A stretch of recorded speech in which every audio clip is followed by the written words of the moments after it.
Danes beremo knjigo Človek prihodnosti. V njej se sprašujemo, ali robot ve, da je robot, ali bi ljudje doma smeli imeti biotiskalnike in si natisniti dele telesa. O teh in mnogih drugih temah razmišljata Mija in Jasna. Tole je knjiga, ki iz osnovnih razlag o razvoju človeka hitro preide na futuristične napovedi, ko naj bi imel človek doma biotiskalnik, s katerim bi si lahko natiskal kakšen del človeškega telesa. Mija, katere napovedi oziroma izumi so tebe najbolj presenetili? Ja, ravno ta biotiskalnik, ki bi ti lahko natisnil, na primer, čisto novo roko. Ali pa to, da bi v svoje telo lahko ustavili tehnologijo in da bi z njo upravljal nekdo drug. Si pa res ne morem predstavljati, da bi ti lahko nekdo drug bral misli ali pa celo izvedel za tvoje najgloblje skrivnosti. Mi je bil pa zelo zanimiv pojem tudi krionika, oziroma to, da bi svoje telo lahko zamrznili in ga odmrznili šele skozi stoletja. Si predstavljaš? To je malce težko vprašanje. Ta stvar bi bila zelo specifična za vsakega posameznika, ki bi bil pred tako odločitvijo. Ampak ti imaš dobre argumente, zakaj knjigo o prihodnosti prebrati. Ja, mene je navdušila tudi zato, ker je na koncu čisto vsakega poglavja takšen okvirček z vprašanji, ki ti pomagajo, da se v to temo še bolje poglobiš, še malo raziščeš in da si v njej ustvariš svoje lastno mnenje, kar se mi zdi res super.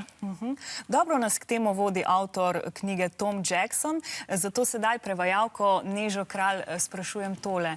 Neža, a s temi vprašanji avtor želi, da razmišljamo o tem, kje so meje uporabe tehnologije za človeško življenje? Živjo, človek prihodnosti nam res da misliti. In tudi pri tehnologiji nas omejuje samo domišljija. Je nas največji dar ali pa prekletstvo. Lahko jo uporabimo za nekaj dobrega ali pa jo zlorabimo. Zato pa dobro premislimo, preden na kaj pritisnemo. Ker nekaterih stvari ne moremo ponovno zagnati. Zato pa po pameti. Res je, hvala lepa Neža in hvala tudi tebi, razmišljujoča Mija. Naslednjič pa morda narediva pogovor kar brez besed, ampak z veliko vsebine, ki bo šla po enih drugih kanalih. Jaz sem za telepatijo, pa ti? Ja, točno to, se strinjam. Wow, bravo, Mija in Jasna, sta že telepatski.